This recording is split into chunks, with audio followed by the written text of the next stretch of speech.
దేశంలో దూర ప్రయాణాలు చేయాలంటే ప్రజలు ముందుగా ఎంచుకునేది ఇండియన్ రైల్వేనే. తక్కువ ఛార్జీలే కాదు, సుఖవంతమైన ప్రయాణం ఉంటుంది. బర్త్లు కన్ఫర్మ్ అయితే పర్వాలేదు, కానీ రిజర్వేషన్ లేని ప్రయాణాల్లో ఇబ్బందులు తప్పవు. ప్రజల నుంచి ఎంతో ఆదరణ ఉన్న రైళ్లలో రద్దీ విపరీతంగా ఉంటుంది. రిజర్వ్డ్ కంపార్ట్మెంట్లలో కూడా జనరల్ టికెట్లు కొన్నవారెక్కేస్తూ సమస్యలను సృష్టిస్తూ ఉంటారు. డిమాండ్కి తగినట్టుగా రైళ్లు లేకపోవడమే దీనికి కారణమని వాదనలు వినిపిస్తున్నాయి.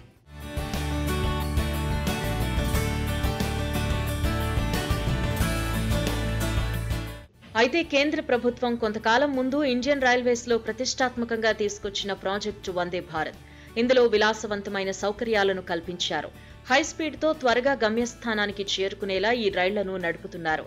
ఈ ట్రైన్లలో ఛార్జీలు దాదాపుగా విమానం రేంజ్ లో ఉన్నాయని, దాంతో ప్రయాణికులు దూరం ఉంటున్నారని మొదటిగా వార్తలొచ్చాయి.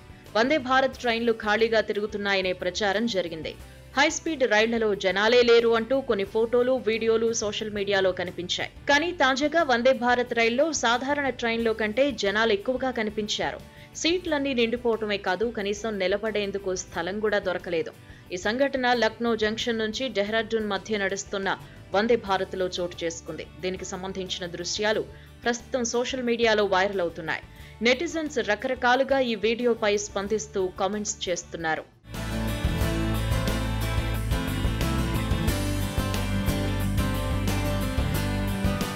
ఇది నిజమేనా అంటూ వందే భారత్ లో రద్దీ వీడియోకు నెటిజన్స్ కామెంట్స్ చేస్తున్నారు. మరికొందరు మాత్రం ఇండియన్ రైల్వేస్ తీరుపై అసహనం వ్యక్తం చేస్తున్నారు. వేల రూపాయలు పెట్టి టికెట్ కొంటే ఇంత ఇబ్బందికర ప్రయాణాన్ని అందిస్తారా అంటూ నిలదీస్తున్నారు.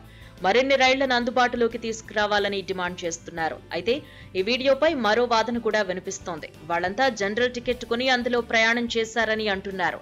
ఇక ఈ సంఘటనపై రైల్వే అధికారులు స్పందించాల్సి ఉంది.